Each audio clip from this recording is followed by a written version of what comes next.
Welcome to the Skeptic Zone, the podcast from Australia for science and reason. Here are your hosts, Richard Saunders and Stefan Sojka. Richard, welcome to the zone once again, zone number 5. It's good to be here. What an amazing time it is. There's a whole transformation of the entire planet has happened because a bunch of people went and ticked a box on a piece of paper. I was advising people over the internet to vote in the United States, and I think they took my advice. They took your advice? They did. It's all your responsibility. Thank you. Yes. You did it. Thank you. Yes, I had a letter from Obama thanking me personally. It was so nice. Oh, fabulous. No, isn't it? You can feel the wave of joy going across the world, can't you, as everyone's realising that at last, that dude, whoever that dude was. What's his name? George something... Thingamajig. Whoever, anyway. Yeah. He's out of here. So that's great. That's a good thing. I think it's a great thing because there was always a worry that over the last 8 years there was some sort of, they call it the Republican war on science. Yeah, that's true. Yeah, pretty from anti-science. A skeptical perspective, I mean, forget about the wars and all the other stuff, but the actual war on science has been incredible. Now, part of that war on science has been the good old buddies and pals and friends, the creationists. Oh, yes, because they don't really like science, because science kind of ends up disproving a lot of things that they like to hold. Yes, they can't have that. So this issue of the Skeptic Zone is a special creationist issue. We've got Dr. Eugenie Scott from the National Centre for Science Education. Now that's in Oakland, and she's going to talk to us about interesting things like the movie Expelled, which is all about. I haven't heard of that one. It's all about intelligent design. Oh, okay. Did you say she's from the creation science? No, she's from the national... from the actual science. The actual science. Oh, right, I see.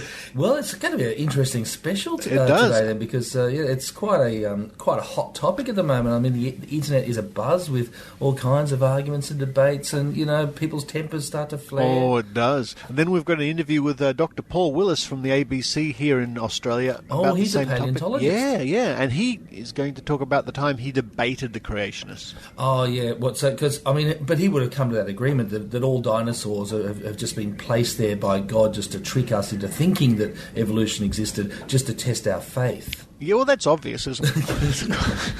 Yeah, it's pretty amazing, isn't it? I mean, but I guess the issue is, or the tricky thing is that we all don't know how the hell we really got here, like how the universe got here. So it's understandable that if you're not willing to go into the absolute complexities and the almost mind-blowingness of science, it's sort of an easy way out to just say, well, just this dude called God did it. Yeah, that's easy, isn't it? Like, why don't we just say that in the future? How are you listening to this podcast? Well, God did it.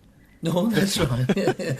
Yeah. I mean, but it's tricky. I mean, you look at reality and you just wonder what the hell happened. How did it get here? It's pretty unreal. Yeah, it's pretty unreal. But science has probably got the best chance of finding out how than anyone else. I think so.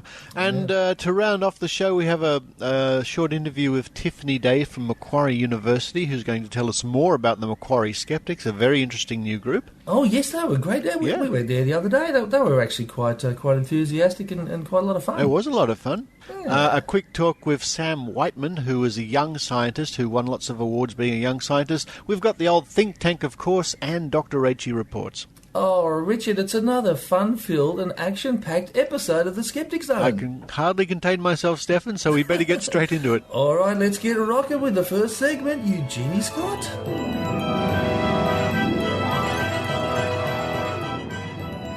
Hello from West Oakland here in California, and I'm here with Dr. Eugenie Scott, and we're at the National Centre for Science Education. Hello, Jeannie. Hi there. Good to see you again. Thank you. It's been about 4 years since I was here last to visit you. I think so. And I think at the time we were discussing your institution seems to take 2 steps forward and 1 step back, or in your fight against creationism. Sometimes we have a couple steps to the side. To the side, yes. Now, of course, since I spoke to you last, I guess one of the things that's caught the popular attention, especially in the skeptical world, would be the movie Expelled. Ah, yes. And you were just showing me now on YouTube some of the videos you've put up in counter to that. You know, we really had to think very carefully about how we were going to address Expelled, No Intelligence Allowed. That's the full name of the movie. starring Ben Stein. We knew about it several months before it was released. We got a pretty good idea from various sources and leaks and so forth. Loose lips ink ships, after all. We had a pretty good idea about what it was going to cover, the thrust of the video, and we knew that it was really going to be necessary to do something to counter its attack on science and its attack on evolution. And in looking at the website and just the general marketing of this movie, we figured that they're marketing it to young people. Mm-hmm. Okay, so where do young people go? Young people go to the internet. Young people don't read op-eds in newspapers. They go to YouTube. Yeah. So NCSE decided we needed to have a presence on YouTube as well. So we budgeted for and budgeted staff to produce 4 videos. Now, then we had to think about what exactly are we going to cover here, because at the time that we had to make these, which of course is in the fall of last year, we didn't know whether Expelled was going to be a huge success or whether it was going to be a flop. So we didn't want to spend all this money and do all this work on a series of short YouTube-type videos that were going to be obsolete if Expelled turned into a dud. Yeah.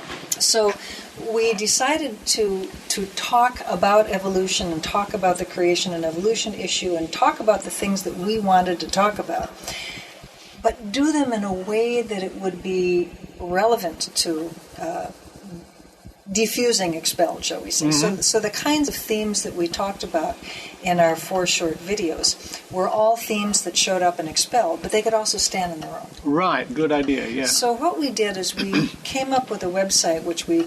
I'm sorry, not a website. We came up... Well, we did. That's another thing I'll tell you about. But we came up with a YouTube home, I guess you could call it, called Expelled Exposed. Although at some point we may change that name. Expelled did turn out to be a dud, fortunately, although it's probably going to have quite a future in church basements, and we'll still be coping with it for years. Yeah. But we also, in addition to our YouTube videos, so any of your listeners can go to YouTube and just type in Expelled Exposed, all one word, and they'll get our videos. But we also decided that we needed to have a detailed debunking, if you will, of the claims that are made in the movie. The claims that there are a number of scientists that have been discriminated against because of their support of intelligent design and other nonsense. So we did set up a separate website called expelledexposed.com, all one word. And at expelledexposed.com, we do the good old wonky NCSE thing of having lots of information and lots of links, and so it's your one-stop shopping. If you want to know what's wrong with the movie Expelled, you can go to expelledexposed.com. And I've been very pleased with its reception. It's gotten good reception. Right, but as you say, the movie itself was a dud. Fortunately. Because the mass media is so incredibly powerful, especially compared to a little tiny nonprofit like us. I mean, there's just no way we could have had the kind of exposure to the general public that the people who paid for Expelled did. Yeah. I mean, I should know this number exactly now, except that I've sort of forgotten it, but they released in something like, what was it, about 1,400 movie theaters nationwide. It's on Expelled Exposed if you want to look at it. Yeah. And the way they promoted the movie was also a little bit frightening to us. I mean, it made us nervous. The same company that promoted the Mel Gibson movie, Passion of the Christ. Yes. Was used to promote Expelled. And they promoted it the same way, this viral marketing where you have a whole series for months before the actual release of the movies. You have a series of screenings of the movie in churches and other public places where you invite religiously conservative, generally conservative Christians to attend and see this movie for free, with the goal of getting them all excited and revved up about this movie so that when it actually does come out in theaters, they go to it, they bring their friends, you have a huge opening weekend, and that gives the film legs to continue for several more weeks. It worked beautifully for Passion of the Christ. It worked for the first weekend for Expelled. And after the first weekend, you can see the number of theaters, the number of people going to Expelled, the number of dollars that Expelled generates, start a gradual decline, actually a fairly precipitous decline. Yeah. And within 6 weeks, it was out of the theaters. And now we're eagerly awaiting the DVD release. Yeah, that's going to be another headache for us, and why we keep expelledexposed.com up, and why we hope that people will continue looking at our videos on YouTube, because the plan now is to get these DVDs into public schools, and teachers are going to be encouraged to bring this information to the students. And of course, it's highly impractical. The movie is I forget exactly how long it is, but it's like 90 minutes or something. I mean, you can't show the whole thing in a classroom. You're going to have to just show bits and pieces. But even so, it's completely inappropriate for a public school classroom. I would say, if I had to choose one bright point of light, as it were, in the last 5 years, it's the Kitzmiller versus Dover trial. Very famous, in yes. We were involved in that from the get-go because we were advising some of the parents in the community. I had worked previously, years ago, with the NCSC had worked with the ACLU personnel in Pennsylvania. So when the citizens decided to sue, they called the ACLU called us. We put together a legal team. We advised the legal team as to recommendations for expert witnesses. They took our recommendations and were very happy with the expert witnesses. We also helped to prepare the lawyers as to the positions of the witnesses on the other side. And of course, just to sort of educate them, give them the background materials that they needed for understanding intelligent design, understanding the history of this movement. And it turned out that the history of the movement was critical in helping to convince the judge that this intelligent design was really just a retooled form of creation science. And since the courts had already judged that creation science was unconstitutional to teach, once we could link intelligent design with creation science, we won. Yeah.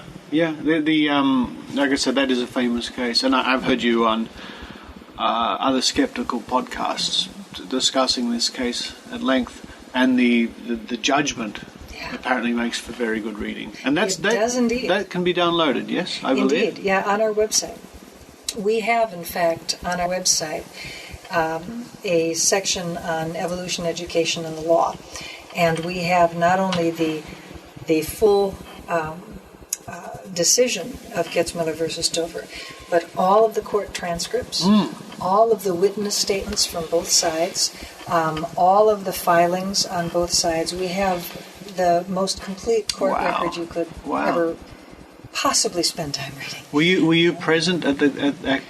I attended the actual trial as many days as I could. Right. But Judge Jones just didn't consult my speaking schedule before he set the trial date. So therefore, But it must have been very exciting to be there. It was fabulous, Richard. It really was. It was very exciting. Yeah. And I also went back in December when the decision was announced, and was there with the lawyers when the Federal District Court in the Middle District of Pennsylvania posted the decision on their website, and we were in the law offices and refreshing our screens every 25 seconds or so, anticipating this. And we grabbed it, we read it, and it was just pandemonium around the law. Was it really? I mean, oh, wow. It was great. People, of course, the lawyers went to the last page. That was the page that they wanted to read. I, of course, started reading, and we won. Yeah. And we won. We didn't just win, but we won big. Yeah. It could have been decided it could have been decided very narrowly. It could have been decided that intelligent design, that the policy that the Dover School District had on teaching intelligent design was unconstitutional because the purpose of the school board members in proposing it and pushing it through, really ramrodding it through, was to promote religion. It could have been decided on that very narrow ground. Mm-hmm. But actually both sides had asked the judge to make a ruling on whether intelligent design was or was not science. Wow. And even though the cautious thing for the judge would have been just to have taken the one point that would have been sufficient to disallow the policy, as he wrote in the decision, he spent all this time looking at this huge record, having all of this expert testimony on science. And I forget exactly the phrasing that the judge used in the decision, but something like, I would like to prevent this kind of waste of time and resources from some other judge. So, basically he did what both sides asked him to do and did rule on whether or not intelligent design was science. Do you think the other side was surprised, or they could see this coming? I think it was probably quite clear to the other side that we had put on a much, much better show. Mm-hmm. But the interesting thing was that the judge really conducted the case with excruciating fairness. Both sides felt that they had had a chance to present anything they wanted to present. I mean, if you read the transcripts, you'll see things like the judge saying, one side would object, say, and the judge would say, okay, what's the objection? And one side would say why they think the testimony should have been stopped at that point. Uh-huh. And in most cases, the judge would say something like, well, I'll go ahead and hear it anyway. Since it's a bench trial, the idea being that since he was a judge rather than a jury, if it turned out that the way that the objectable train of testimony was going did turn out to be something that was irrelevant or objectionable in some way, then he would just disallow it in his mind, and he could do that because he's a judge and he's used to doing that. Whereas in a jury, you'd be more cautious. And although he did uphold some objections, clearly. But by and large, his whole attitude was, give me as much information as you possibly can, because I want to hear the full presentation of both sides' views. And both sides, the lawyers from both sides have complimented him on that. And this is after the decision. I mean, they did feel that they got that's good. That's very good to hear. And the judge was not somebody who, on paper, you would think is going to jump over there next to the ACLU, right? The judge was a Republican. He had been nominated for the federal district judgeship position by a very, very conservative Pennsylvania senator, Senator Santorum. He had been appointed by George Bush, the current president. He was a churchgoer. He was viewed as a conservative Republican. I mean, he's, in fact, the intelligent design blogs were crowing before the trial about, this guy's in our pocket. Boy, I'll bet they're really worried about him. And we really didn't know. He turned out to be, though, a very broad-minded and independent-minded judge, and actually a quite courageous judge. I mean, I assume that he has some political ambitions. I mean, most district court judges would love to be appointed to the appeals court, which is the next layer, the next level. I don't know. I mean, I've never asked him. He's never mentioned it, but it wouldn't be surprising. He ran for office in Pennsylvania. He clearly has some political aspirations. And frankly, coming up with this decision is a pretty unpopular thing to do in a Republican administration. He did not take the easy way out. No. The easy way out would have been to have done that very, very narrow decision just on the basis of the venality of the school board members. Yeah. But he didn't. He issued this broad decision, and he went over the evidence for why intelligent design is not science. And the reason why that's important, by the way, to both sides, is the way the American legal system works on church and state separation. If a law or a regulation like Dover's has a secular purpose, it's okay to do it, even if it has maybe a slight religious implication or something. If that's kind of just secondary, I mean, if you're feeding the hungry, right, and this is something that Jesus said to do, nonetheless, feeding the hungry is still a good thing to do for society. So there's a good secular reason to feed the hungry. You're not necessarily doing it just for to promote a religious. Anyway, so the whole argument of the intelligent design people was that intelligent design is a new science. Students should be exposed to this wonderful new science, and it especially would be good pedagogically for students to weigh intelligent design against evolution, and as a critical thinking kind of exercise, let them struggle together and so forth. If that were the case, then there would be a secular reason to teach intelligent design, and the Dover policy might have stood. But our side of the argument was that was rubbish, that intelligent design was just thinly disguised creationism. Yeah. And there was really no secular reason. There's no good pedagogical reason to teach kids bad science. And so the argument for good pedagogy certainly failed, and the argument that intelligent design was valid science failed as well. But the other side must have gone into this thinking that they had a good shot at winning. They did. I mean, do you think that what I deal with a lot of the time are people who claim to have psychic power? And I am often in the position of thinking in my own mind, now, are these people sincerely deluded? Yeah. Or do they know they don't have any psychic power and they're just conning people? People going into this trial or brought about this trial, guessing would probably be in the camp where they sincerely believe it's absolutely the real thing. That certainly is my impression. Yeah. I'm sure that Michael Behe and Scott Minnick, who are the two expert witnesses on the science side of things, I am sure that they firmly believe that intelligent design is a new scientific approach. Yeah. They had to do two things on their side. They had to make the argument that intelligent design was good science, was a valid science, was really science, and it was a good way of understanding nature. And secondly, this pedagogical argument that it's a good thing to give students these alternate views and let them wrestle with it in a critical thinking exercise.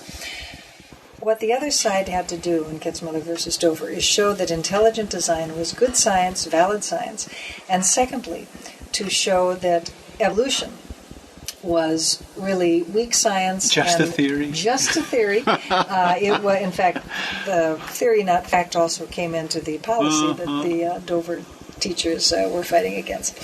But they were going to attack evolution, and they were going to hold up intelligent design as a valid science. And, of course, our job was to knock both of those off. So we did have to spend some time showing that evolution was valid science, that it was accepted by the vast majority of the scientific community, and actually that doesn't take very long. But we also had to attack intelligent design, showing, number one, that it was not science because it didn't follow the kind of basic ground rules of science, which is that you have to restrict yourself to natural causes. Yeah. And secondly, that even if you argued about the demarcation of science and non-science, and I let philosophers of science fool around with that, but even if you accepted intelligent design as some kind of science, its claims were wrong. I mean, the things that it says about irreducible complexity, or the bacteria flagellum, or the blood clotting system, or any of these other examples, the things that it says about nature are just wrong. So what possible pedagogical value would there be to teaching kids a science that was wrong, number one, and number two, was arguably not science at all? So the policy failed on both points. Okay. And it was a wonderful experience and a real It was really exhausting, actually. I bet it was. The staff worked so hard on that. I bet it was. Do you happen to know whether there are audio recordings of the trial? No. Only transcripts. Oh, well. You can get a lot less. Well, you can see. Well, actually, there would have been. I mean, I don't know. I don't know if that's normal or not. I don't know. I know it's always transcripts in the trial, of course. I don't think that there is a recording. I think you only have the transcriber. Yeah. That's interesting. Well, what's next for the National Centre? Well, this fall we anticipate when some of the state legislatures come back into session that there is going to be a flurry of bills proposed variously around the country to promote a type of law called an Academic Freedom Act. Mm-hmm. There's a boilerplate for this that's being pushed by the Discovery Institute up in Seattle, the intelligent design think tank. And these are very clever approaches. The Academic Freedom Act is basically permissive rather than requiring the teaching of X, Y, or Z. Yeah. Which means that it's a little harder to go after legally. You kind of, for most of these bills, you kind of have to wait until it actually plays out in a classroom. You have to wait until a teacher actually teaches the bad stuff. And then, find out about it, see if you can get somebody with standing within that class to sue. It's much, much, much harder to do what the lawyers call an as-applied case, as opposed to making a facial challenge, a challenge on the face of the bill, which is what we did in Dover. The Dover policy on its face was unconstitutional. We made a facial challenge. It would have been much, much more difficult if we had to have waited until a teacher applied the policy in the classroom. And that's what these Academic Freedom Acts are going to devolve to, as it were. So it's a much trickier legal strategy for them. And then, basically, what these AFA bills are doing is allowing or encouraging teachers to not bring in intelligent design or not bring in traditional creationism, but to bring in the evidence against evolution, if you will. Right. To teach evolution, but do a critical analysis of evolution. Yeah, which sounds good. Which sounds great, Sounds good. unless you actually see what they mean by a critical analysis of evolution, because they don't mean critical analysis in the sense that most of us, especially those of us from the sciences, would use it. To them, a critical analysis of evolution is criticize evolution. Right. It's an attack on evolution. Yes. Similarly with strengths and weaknesses of evolution, that's another phrase that you hear in this context. And if you actually ask the proponents, well, what exactly do you want us to teach? Because I go to Science magazine, or I go to Nature, or I go to Bioscience, or I go to any of the other science journals, and I see lots of evolution. I don't see any weaknesses of evolution. Mm-hmm. Well, what exactly is a teacher supposed to teach in a classroom? And what you'll find is that they're recommending things like Jonathan Wells' Icons of Evolution, or a brand new book that the Discovery Institute came out with last year, early this year, called Explore Evolution. Oh, yeah. Which is intended to be a supplement to a regular high school biology textbook, which actually has very little evolution in it. Most of them are pretty worthless, frankly. And then you have this whole book telling students why evolution is a lot of nonsense and why evolution really is terribly bad science. But so these bills encourage the use of those kinds of instructional materials. So these books will criticize evolution, but they're not proposing alternative. They're just saying evolution falls down. Doesn't work. Because, of course, they know that students tend to think dichotomously. Yeah. Either creation or evolution. Yeah. So if you prove evolution, therefore, creationism is the only guy left standing. Yeah. So you disprove evolution as a way to prove creationism. Wow. And because the courts have said you cannot teach creationism in the public schools because that's an establishment of religion argument, They don't bother mentioning the C word at all. They just attack evolution. It makes for a much more difficult legal strategy for us to cope with. Well, I don't envy you, but I'm glad you're out there doing it. Well, thank you so much. Thank you, Jeannie. Good talking to you again.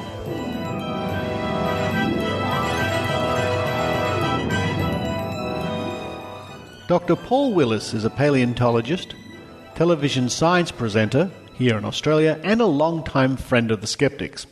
We caught up with Paul earlier in the year during a Skeptics meeting in the country town of Wagga Wagga. Here, Paul talks to Zone reporter Jason Cook. Hi, we're here with Dr. Paul Willis at the Australian Skeptics Convention at Wagga. Paul is a paleontologist and science reporter. First up, how did you begin working in science journalism? I got to the end of my PhD in paleontology, and it came as a complete shock to me after 9 years of study that no one actually wants to employ someone just because they know a lot about dead crocodiles. And I bummed around for a couple of years doing freelance writing here and there, not really making much of a go of it. And then there were some adverts in New Scientist magazine for 3 positions at the ABC, where I currently work, as science broadcast trainees. And we were trained in radio, television and online over 3 years. And I'm pleased to say all 3 of us are still there, so we've stuck around. Prior to that, while I was completing my PhD, my supervisor, Mike Archer, was very strongly of the opinion that while we were doing public science, publicly funded science, we had an obligation to communicate that back to the general public. And so we were always encouraged to do public lectures, to go on the radio, to write articles about the work that we were doing. And that was a good preliminary for me to get into science journalism. Yeah, definitely. Have you ever had any confrontations with, I guess, young Earth creationists, intelligent design people? Yeah, I've been arguing with them since I was in primary school. There was it culminated recently in a debate. I say recently, 2003. I debated a creationist called Carl Wieland, who was at that time head of the Answers in Genesis crowd. I don't know what their name is this week, but they seem to change it on a regular basis. That was at an Assembly of God church in Brisbane, in the suburbs of Brisbane. 1,500 people. I think I was probably the only evolutionist in the audience. And the thing that annoyed me about that debate, there's a couple of things. One is I found out afterwards that prior to that debate, for the preceding 3 weeks, they'd had someone from Answers in Genesis going along talking to that congregation about how to deal with evolutionists. So they had set a trap, deliberately. I thought I'd acquitted myself pretty well in that debate, and most people who have got back to me and have seen that debate or the DVD that came out about it think that I was pretty convincing, and if the debate was awarded, they would have awarded it to me. The recurring point I keep making, and this is the point that anybody talking to a creationist needs to make: don't give me what you think is evidence against evolution. Give me a single piece of evidence that tells you that creation is correct. They can't do that. No. They never will. I challenged Carl numerous times through that debate with that exact line, and he did not come up with a single piece of evidence that demonstrates creationism is correct. The other thing that annoyed me is, despite the fact that there was a written agreement about proceeds and royalties, in which I was supposed to get a cheque for sales, I found out that they've been peddling these things, selling them worldwide, and I have yet to see a red cent. When I mentioned it to them, they made some paltry offer. The thing that irks me about that is that it gets to the heart of the way that creationists are allowed to operate within the Christian community. Because Christians do not think that fellow Christians are going to be telling them lies or are trying to cheat them. Yeah. And creationists tell lies and they cheat, as they demonstrably did in my case, And they get away with it because they're Christians and fellow Christians don't suspect them. I go in there, I admit that I'm an atheist, I'm openly sceptical, I'm an anti-creationist, therefore anything I say is tainted in their eyes. And it's something, if any of you get into a debate with a creationist, keep it in mind that you know, it's a lost cause anyway, because we will never win the debate, but if we don't debate them, we will lose. Yeah. So it's important that we are continuing to present the arguments against creationism in public fora, so that people can see that there is this other school of thought called evolution and science, and that creationism does not have a leg to stand on. Yeah. It doesn't have that evidence. Unless that we keep putting that message up, they will win, because they're very good at marketing their nonsense. Extremely good. They've already got an audience. They've constantly got an audience. Exactly. Yeah. And because the university environment, which is really the breeding ground in many respects of hardcore creationism, because that's continually getting a turnover of new students coming through each year, every year it's game zero. You're back to your starting blocks, because they know this. So each year they will come out with some creationists will come and talk on campus, and because they know that they've got a new flock to talk to, and they can trot out the same discredited arguments. They can bring out the same old bull. Nothing that I've heard from a creationist is new. Every argument I've heard from them, I've heard before a dozen times. Many of them go back into the 80s or beyond, and you're never hearing anything new. But they know they can get away with it because they're continually provided with a fresh audience. Yeah. That's why we've got to be vigilant. That's why we have to continue the good fight. I like that. Good. I thought you'd like that. Very good. You like that. And I've experienced that firsthand. A few times now. They're constantly touring. They're constantly going to... It seemed even a couple of years ago they were going to the churches that weren't doing so well financially. Now, as well as doing that, they're hitting all the new youth churches that are around, the ones that advertise with rock bands and guitars. They're the ones that Creation Ministries International are constantly touring to now. For that very reason. They're all 17, 18 before they even get to university. Yeah, then sure. It's backed up there. Sure. You know, I think that if you do go into a public debate like I did, don't expect to convert the whole audience. Don't expect to convert anyone, because pretty much most of the audience who turn up are going to be creationists. There's a weird phenomenon, even in an environment like a university, and you've probably experienced this yourself. If a creationist comes to talk on campus, 90% of the audience will be the fundamentalist Christian groups turning up to listen. Yeah. There will be a small group of people who understand evolutionary theory and accept science and evolution. But the reason why I debate is because somewhere in between there is a proportion of the audience who are swingers. They actually don't really know one way or the other. They've got no way of evaluating who's correct. And those are the ones that you can actually reach in a debate like that. And in that debate that I had at that church, the Assembly of God up in Queensland, afterwards, I thought I'd done a good job at the end when one woman came up to me and she said, "I want to say thank you to you. I am a committed Christian, but I'm also a high school science teacher. And I know that what you're saying is correct. And all too often at school, I back down and won't stand up against people spouting creationism.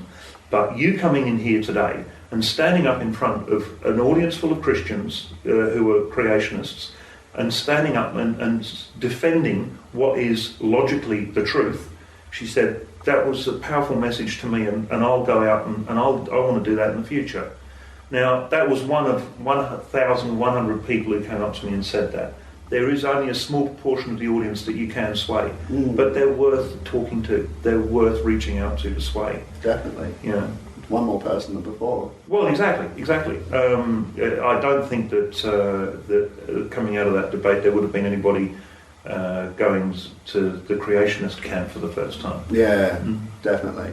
And it's also, I've always found it beneficial just to plant the seed of doubt, rather than just completely convince someone or completely override their dogma. Just maybe give them a little bit of questioning of just something that'll just tickle in their brain and they'll... Well, a common creationist tactic, and the creationists know that this works. That's why they use it. But these guys are not stupid.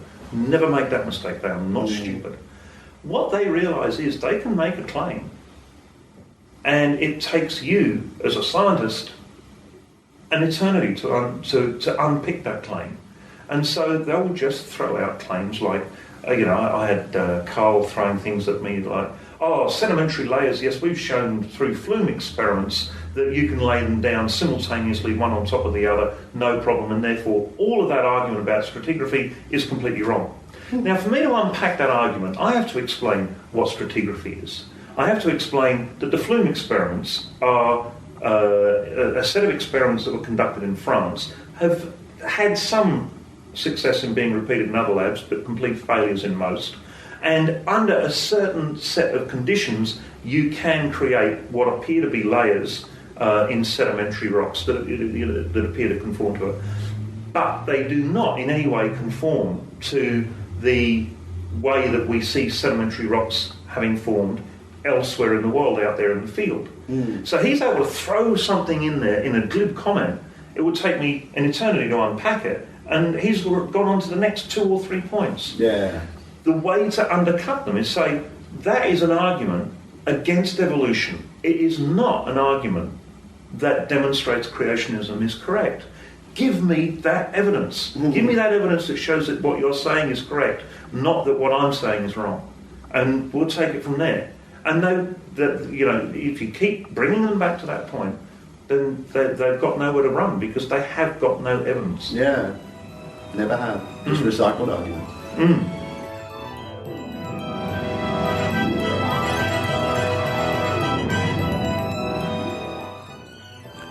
The Skeptic Zone's own voiceover man, Jim Wilshire, has just released a DVD of 26 original poems, all read by Jim and some with beautiful images of the Australian countryside. Here's an example. Bachelor of Seance. You're a Bachelor of Seance, so I guess that means you know how to constantly keep in touch with those who've had to go, and how to summon up their spirits, if they're slightly willing, and speak to the dead. Why, that really is quite thrilling. Does this gift which you have mean you could talk to pets? And do you do it via the ether or through the media of vets? Could you get in contact, say, with my dear departed cat? Or having been once run over, is that the end of that? And what about my dog? Do you think you'd hear him bark from that big doggy playground, the dead dog departed park? Having made a connection, could I be absolutely sure that the dog you were communing was the pet I'm pining for? I'm worried about the chance of the wrong contact being made, that you might get a canine with which I never played, but someone else's pet which wouldn't answer to my call. Or, perish the thought, you'd get no dead dog soul at all. No, I might just have to wait until I join my passed on pets. It seems you might be trying to lay off my psychic bets. And as for my parents, well, although you have that ticket, I think the school was fooling, so you know where you can stick it. That was Jim Wilshire reading his poem Bachelor of Seance, as featured on the new DVD The Rhyme Keeper. You can buy your copy of The Rhyme Keeper, $25 US, posted to your door by visiting www.skepticzone.tv. You can also see Jim reading another poem by visiting our video page. Jim Wilshire is The Rhyme Keeper, the new DVD.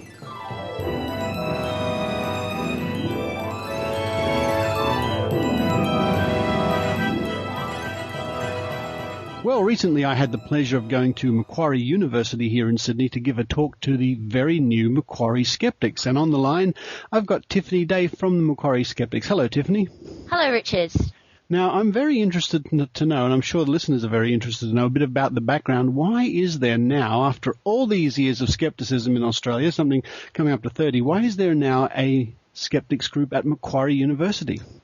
Yes, well, I think a lot of the motivation behind it was the fact that at Macquarie University in particular, there are a whole lot of religious student groups, 13 we counted, I believe, and nothing for any sort of critical thinking group, such as a skeptic group or perhaps even an atheist group. So we wanted to make that available to students, not necessarily as a counteraction to the religious groups, but just as something for them to get involved with. So 13 or so religious groups on the campus there at Macquarie. That's what, are they different religions, or are they all sort of Christian sects, or how does it work? I do know of a few Islamic ones, but I think the majority are Christian. They certainly take over a lot of the poster space. Now you've got a story to tell about that, because you were telling me something about when you were promoting my recent talk. Yes, I do have a story. We had the great Richard Saunders come in and do a talk for us. And myself being holding the marketing chair for the group, I was responsible for putting up the posters to create awareness for the group and also to promote your talk. And the Christian groups at our university decided it would be a good idea to stick their posters right over the top of my posters that I'd only had up for about 5 minutes. Oh, dearie me, being censored by the Christian groups at the university, whatever next. Yes, it was quite deliberate as well. Oh, boy. I wonder what the problem is. I'm not sure what the problem is. It's a pity they didn't come along for the talk. They would have all learned how to bend spoons. Yes, I mean, we're quite welcoming to religious, any kind of religious people, any kind of religious beliefs. They're welcome to come join our skeptic group. Well, that's absolutely the best attitude to have, and of course any person from any religious group is quite welcome to join the Australian skeptics or come to Skeptics in the Pub if their religion doesn't forbid it, of course. We don't care. We'll have anybody for a drink and a chat and a good time. And I see that's your philosophy too, because you're starting your very own Skeptics in the Pub at Macquarie University. Yes, that's very much our philosophy. To people who may be fed up with astrology, creationism, water dowsing, I know that you've put a DVD together about that, which was one of our events that we held earlier this semester. Evangelists, psychics, all that sort of thing. So to a degree it would include perhaps fundamentalist religious ideas, but we're totally welcoming to anyone.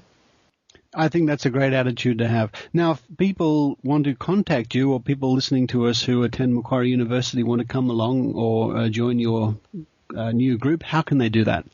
Yes, they can either contact myself, a gentleman by the name of Dwayne, or even Johan. We have a website called MacquarieSkeptics.com, and we're also quite active on our Facebook group.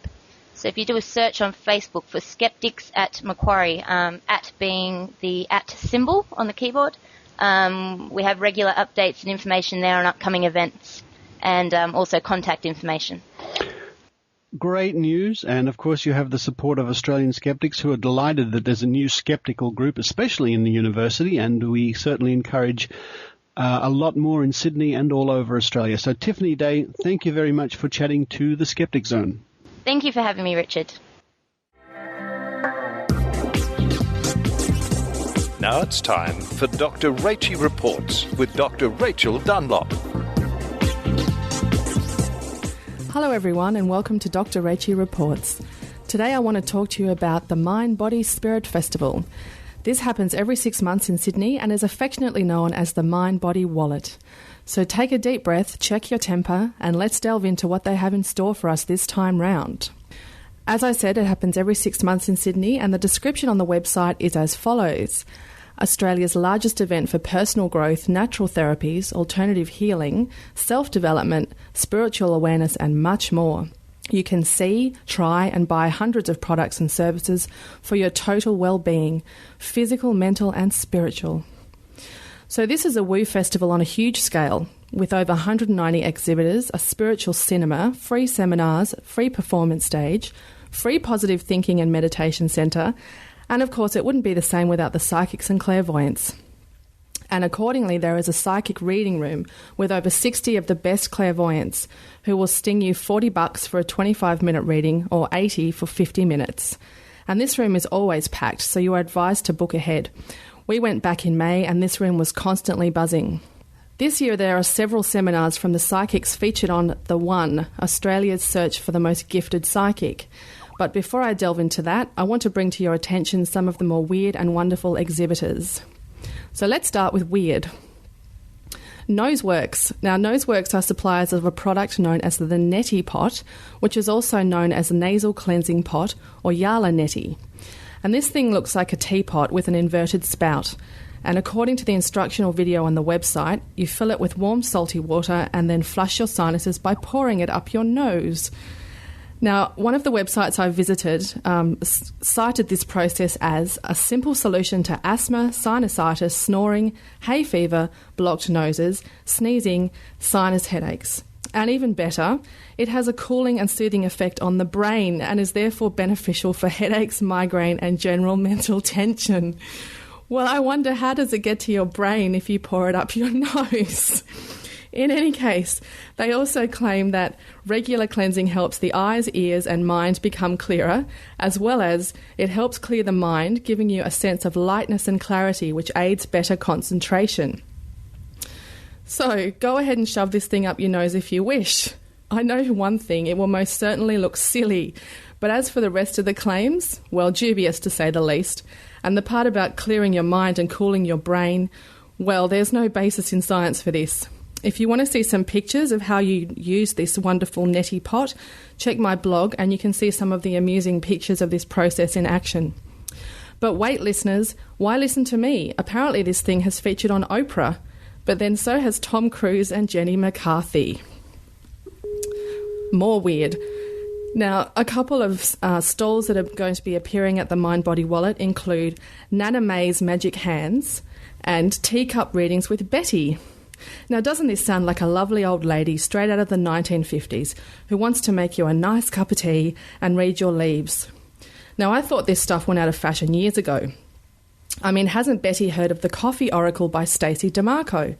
Check the link on my website if you want to know more about this. Apparently we've gone espresso now, my dear.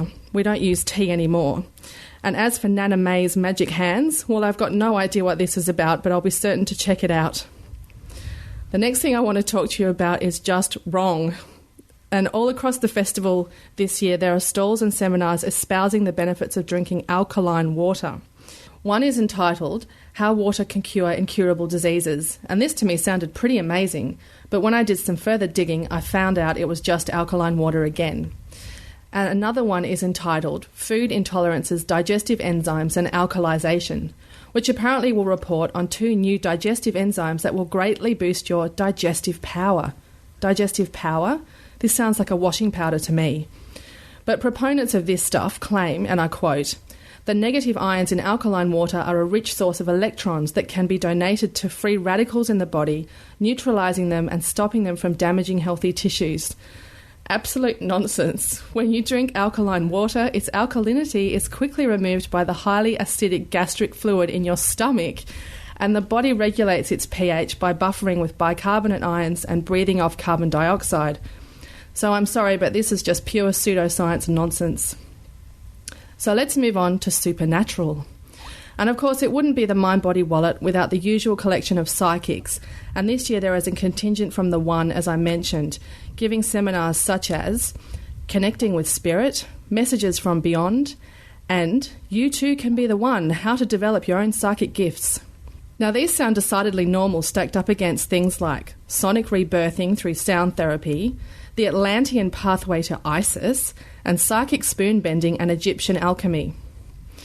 Well, folks, this is just the beginning of 4 days of the strange, the supernatural, and pretty much the silly, but combined with the usual suspects such as the iridologists, chiropractors, Chinese medicine, reflexologists, aura capturers, angels, orbs, ear candles, etc., we are certainly in for an interesting experience.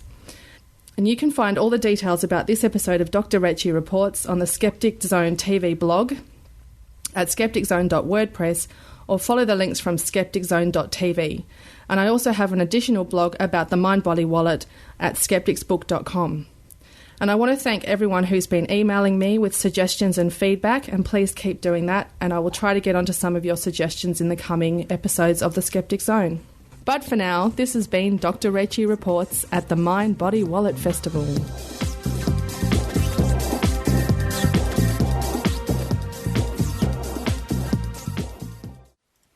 Australian skeptics are pleased and proud to sponsor the Young Scientist of the Year award here in New South Wales.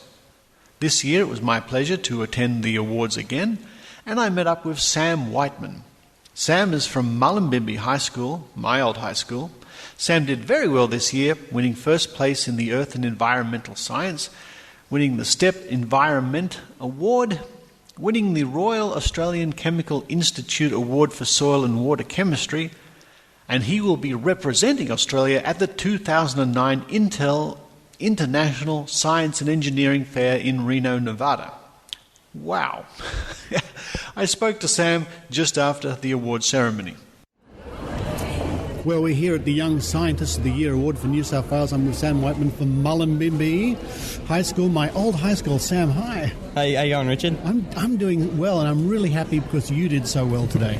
Yeah, I did. I outdid myself, really.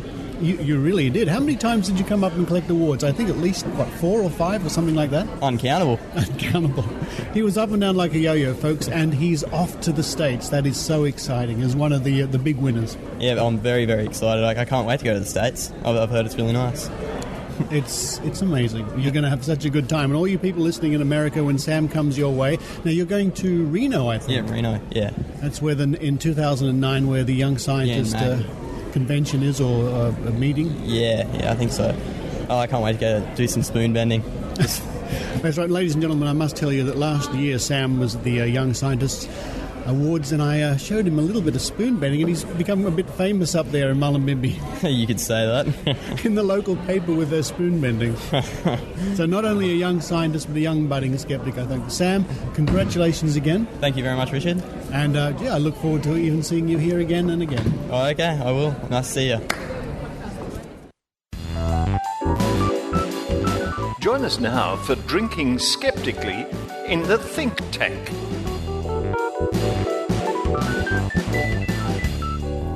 And welcome once again to the Think Tank. Actually, we're not at a club this week. We're at Rachael Dunlop's house with an incredible view of Sydney Airport. Rachel, yes. It's this amazing. Is my plane spotting room, Ricardo. I love it. It's a great room, isn't it? You can see from the city, the Harbour Bridge, all the way down to Botany Bay, which is where the Kingsford Smith Airport is. And right at this moment, we can see the line of the runway that's lit up. Yep. And we can... So it's... Through the course of this podcast, you might hear some planes going past. Although they're taking off over the ocean at the moment, is that right? I think so. Some of them are taking off in this direction. That one's just put its headlights on. You see that? Look at that. Where's that? Oh, yes. Yeah. So it's so bright. If we get 747s or any kind of large Airbus, you won't hear a thing. Okay. Joining me, of course, is Dr. Rachel Dunlop, because it's her house, and Amanda Rose. Hello, Amanda. Hello. And we're actually waiting. Michael Wallahan can't join us this week, but we are waiting for Kylie Sturgis, who is in Perth, and she's going to be joining us via Skype as soon as she gets through the traffic. Apparently. Notorious Perth traffic. It is notorious. It's pretty bad. But what an interesting couple of days it's been. My friends. It's been an interesting day. We are recording this a few hours after the tremendous victory by Barack Obama. And Amanda and I spent a delightful afternoon at a local pub watching the results come in. And I'll just play this little clip now of the very moment. Here we go. At that point, this is a moment that a lot of people have been waiting for. This is a moment that potentially could be rather historic.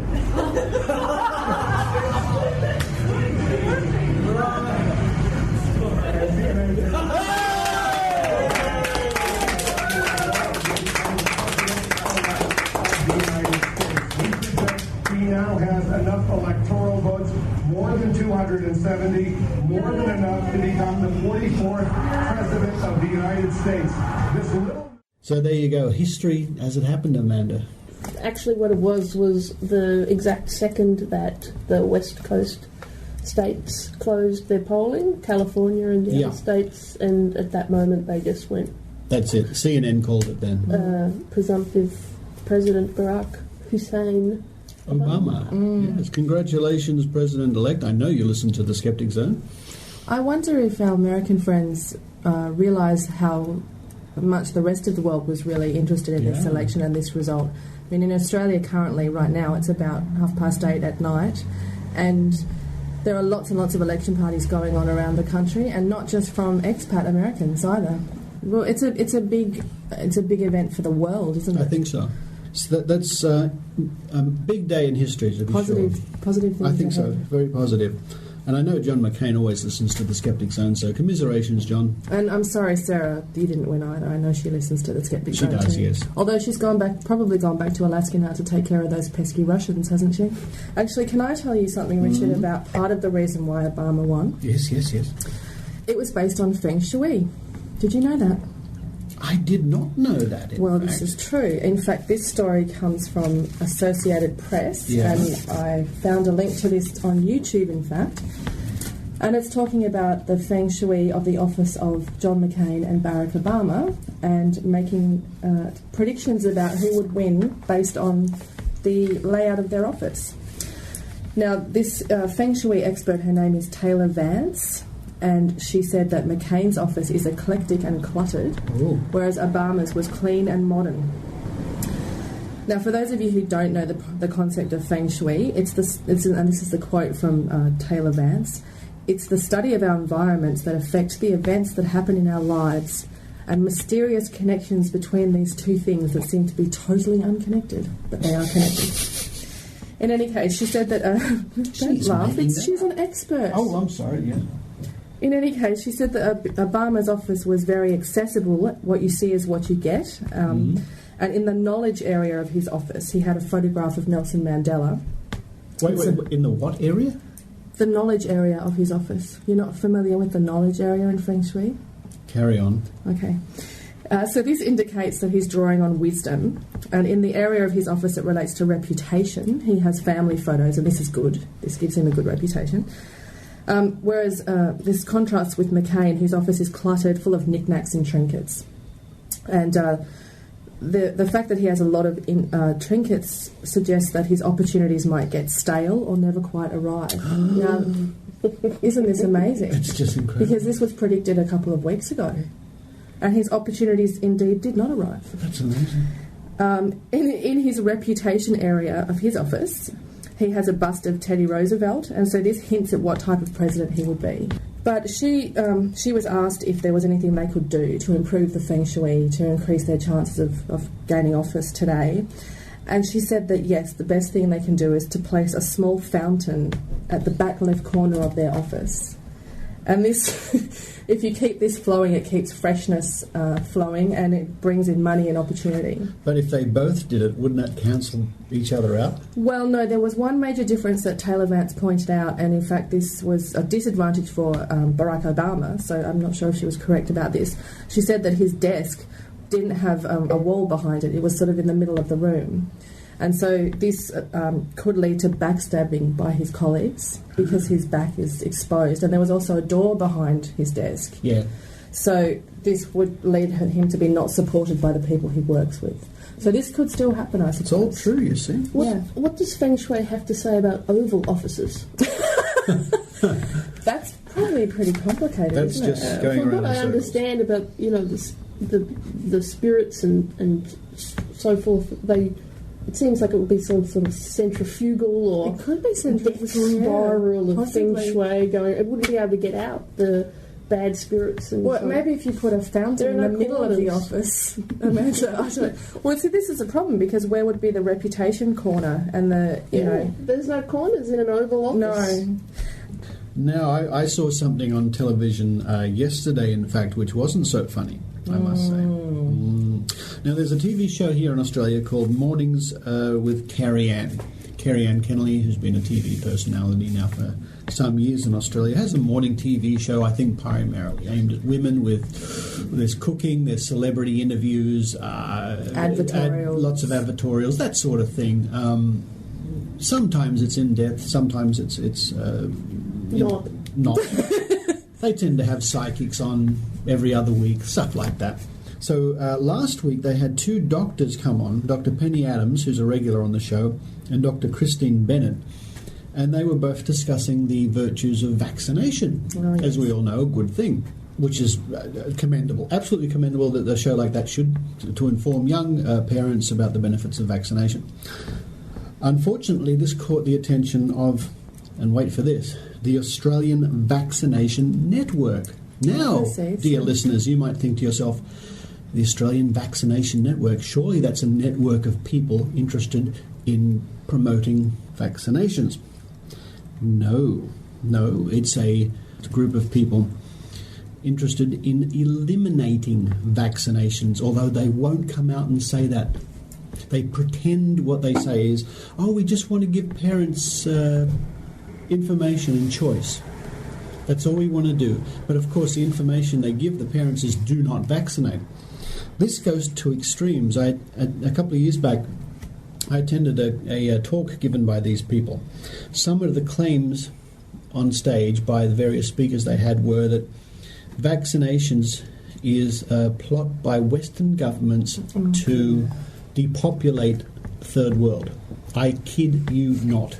And their evidence is from where, Richard? The conspiracy theory. It's the big pharma conspiracy, is it? And also that most ills in hospital emergency wards can be treated by intravenous vitamin C.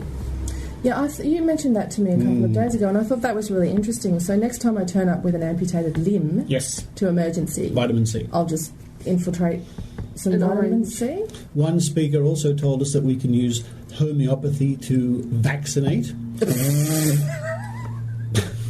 I beg your pardon? Yes. But then the next speaker, or a speaker shortly thereafter, said you couldn't use homeopathy to vaccinate. So they can't even get their story straight. They can't even get their story straight. These people... So what happened was these people bombarded, because they're religious idiots, they bombarded the TV show saying, oh no, you have to present both sides of the story. You know, vaccinations aren't all that good. Did you just say they're religious? Yeah, they treat it like a religion. Okay. I mean, it's the only thing you can compare it to is because it's fundamentalist. It's faith. It's not faith. Based on evidence. And it's based on pure emotion and anger and faith. Yeah. Absolutely. Yeah. So the Kerry-Anne people had on one Merrill Dorey from the Australian Vaccination Network, and Penny Adams, the good Dr. Penny Adams. And Merrill Dorey on Kerry-Anne came out with the most outrageous rubbish about what vaccinations do and the fact that they're not based on science and they don't work. And Penny Adams is sort of sitting there with this look of just bemusement on her face.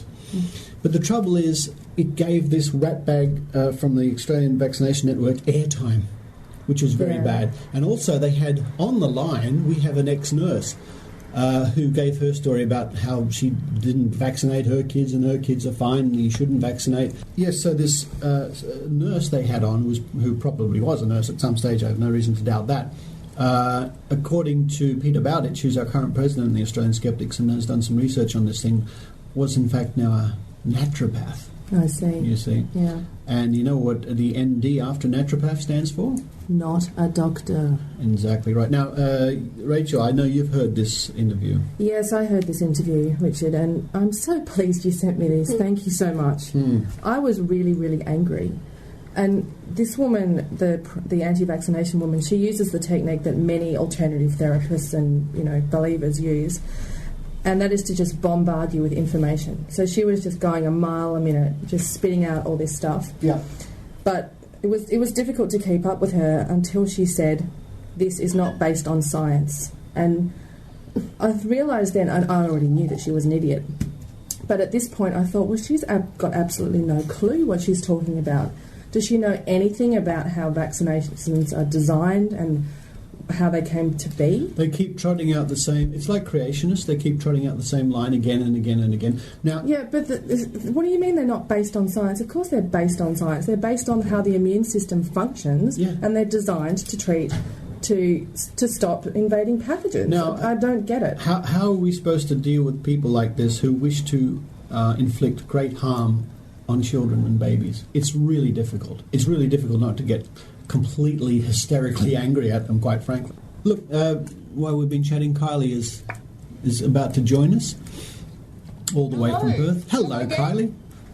Hello, and happy election time, I know, with all the stories that have been going on about the wonderful news with the American election. Yes, we've talked about that. We're very excited about that, Kylie. It's good news indeed. Very good news.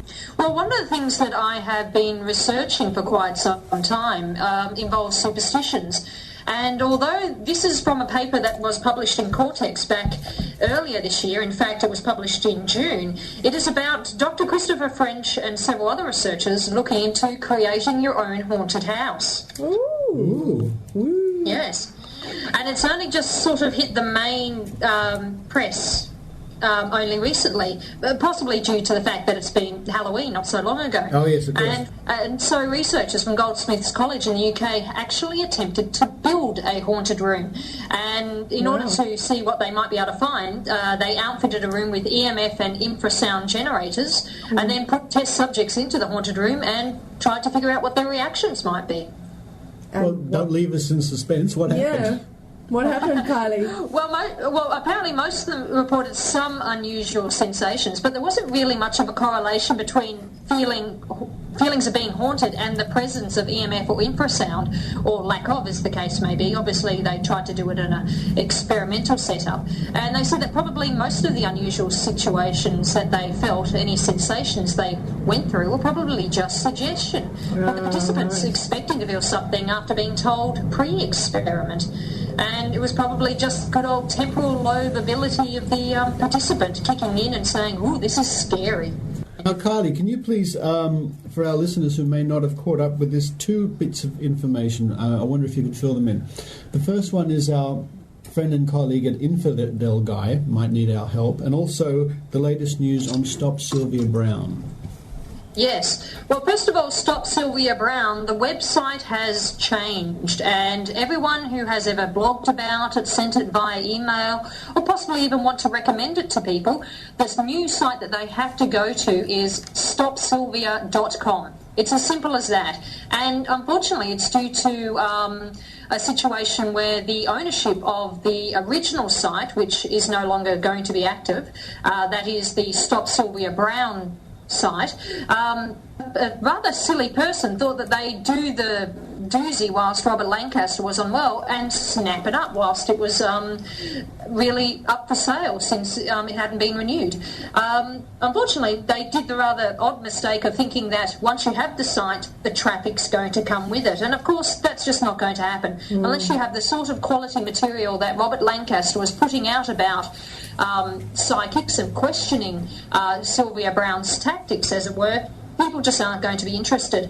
And so people have now begun to quite definitely move towards stopsylvia.com, and I think it's sort of a bit of an egg on the face for the fellow who thought that he might be able to get all that traffic, because people are now going to be seeking sensible resources and advice in regards to how to deal with Sylvia Brown's claims on stopsylvia.com. So the message is, if you've linked to stopsylviabrown.com, now relink to stopsylvia.com.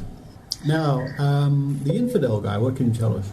Oh, the Infidel Guy. I'm currently looking over his webpage at the moment in order to see whether or not the formal message that was put up there before still remains, but I cannot seem to find it. But what I do know is that the Infidel Guy, like many people in the current financial problems that are happening over in America, is one of the people who would like to continue on his show, which you can find at the Infidel Guy show on infidelguy.com, but he's still looking for additional funding because many people have let their gold membership lapse. And of course that makes it really difficult for someone who is making a living from his podcast and from the material that he puts out there to essentially maintain the lifestyle and certainly to raise a family, which is what this man does.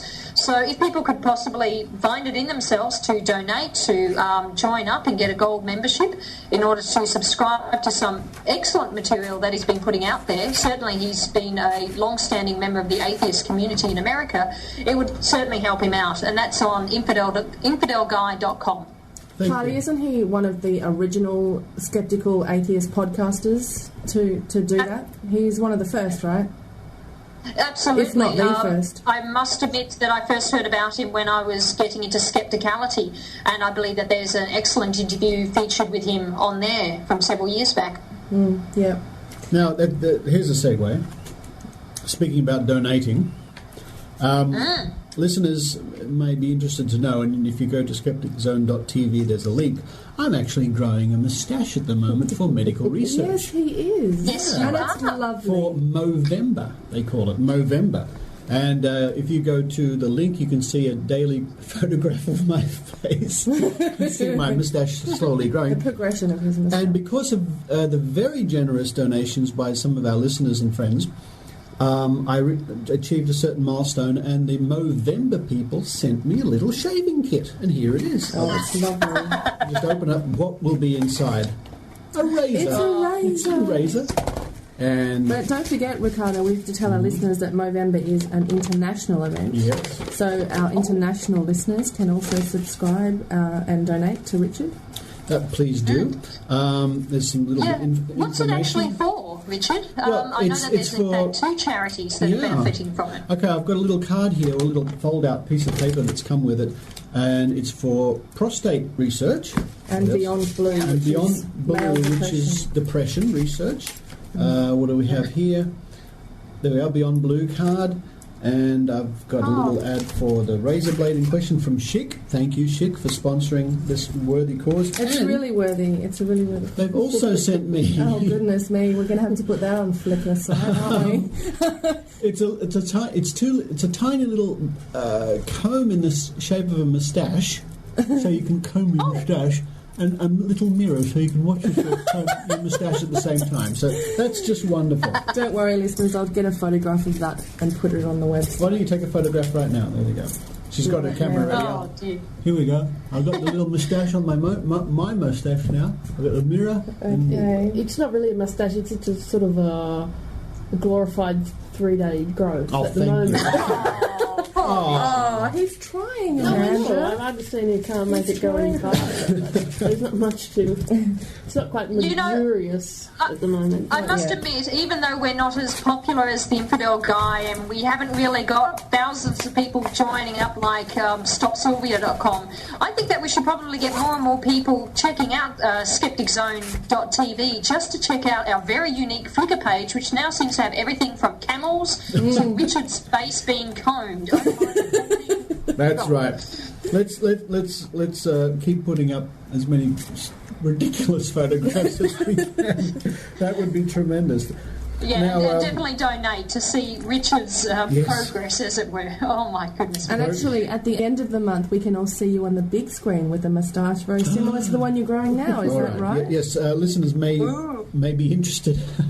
If you go to see the new movie Australia, which is opening at the end of the month around the world, starring Hugh Jackman and Nicole Kidman and a host of other stars, you can possibly spot me towards the end of the movie when there's a dancing scene. Yes, a dancing scene. And I do. It's a bit strange. In some shots I'll have a moustache, and some shots I won't. But anyway, that's another story. I'd like to give a big shout out now. Moving right along with the think tank, I'd like to give a big shout out to a very dear friend of ours, Elaine Gilman, who is in Denver, Colorado, and she runs the Denver Skeptics. Now, friends listening in Denver, you can find out more about the Denver Skeptics by going to meetup.com and simply doing a search on Denver Skeptics. Now, Kylie, last year, I think it was last year, in the old Tank Vodcast, and we'll certainly put a link to this story on the blog. It was actually at the beginning of this year, but it seems so long ago. Really? But people should really revisit it, that's for certain. But you interviewed a very famous and funny man by the name of Tim Minchin. Yes, he's wonderful. And in fact, those people in Australia who had the opportunity to watch a most recent episode of Andrew Denton's Enough Rope, they would have seen him as one of the featured interviewees. I saw him. He was very entertaining. And he's a skeptical comedian, isn't he, Kylie? Now, what's that one, Rachel? Is that a 747 or 737 Airbus? No, that's an Airbus. Probably an A330 something. I can't see. It's just gone right over the house line. It's an Airbus because it's only got 2 engines. Sorry, sorry, Kylie. Some Airbuses have 4. Sorry, Joe. Wow. Yeah, that's what I live with. That's what happens, huh? That's what happens. Sorry, Kylie, you were saying, Tim mentioned, yes, on Enough Rope. How about if I start from the bit with Andrew Denton? Here we go. Yes, those people in Australia who were fortunate enough to see Enough Rope recently, which is Andrew Denton's interview show, his chat show, they would have seen Tim Minchin appear as one of the very first guests. And not only did he hop back to Australia in order to do that interview specially, he's going to be touring next year around about March, and tickets are selling already, so people should jump on and grab them whilst they're going, because already I've noticed that people have started muttering about how they're getting seats in the middle range, and the tour's happening in March and tickets are selling now. So those people in Australia should certainly check out Tim Minchin's site, which I believe is timminchin.com. Kylie, he's a skeptical atheist comedian, isn't he? And he was. I saw that interview on Monday, and he was mentioning the fact that he has a go at religion on stage, and when he was in Edinburgh recently, I had someone come and threaten him because he'd made some comments about beliefs or something. Is that correct? Yes, it's certainly true that he makes people question, but he's a comedian, and one of the things that he tries to do is make people think. He doesn't want to be insulting, or certainly he's not one of the way-out comedians who are doing it just to shock. He's intellectual, and he is certainly very well known amongst skeptic circles simply for one of his popular songs called "If You Open Your Mind Too Much, Your Brain Will Fall Out," in brackets, "Take My Wife." Yes. Yes, so I would also encourage our Australian listeners to visit Tim Minchin's website and certainly get along to see the show.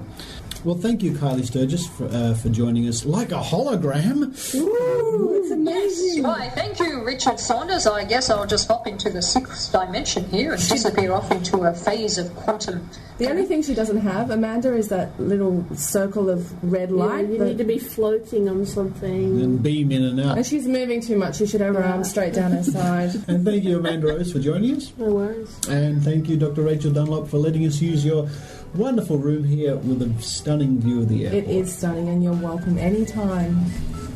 And a car going out outside, so that's cheers and cheers. And cheers to you, Kylie Hologram Woman. Absolutely. And we'll see you next. Praising on out. We'll see you, or you'll hear us, I should say, in a couple of weeks in the next Think Tank. Yay!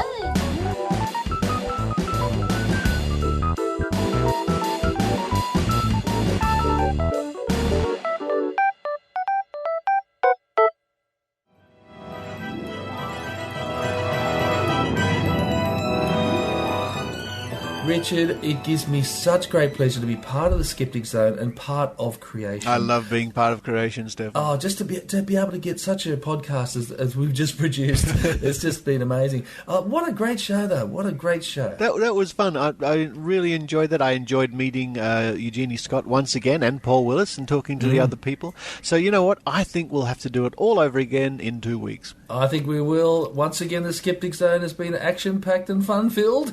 And by the way, everyone, thanks for listening. It's been really good to see all the feedback and lots of great sort of reports and stats coming through on the podcast. Yeah, we're gangbusters at the moment.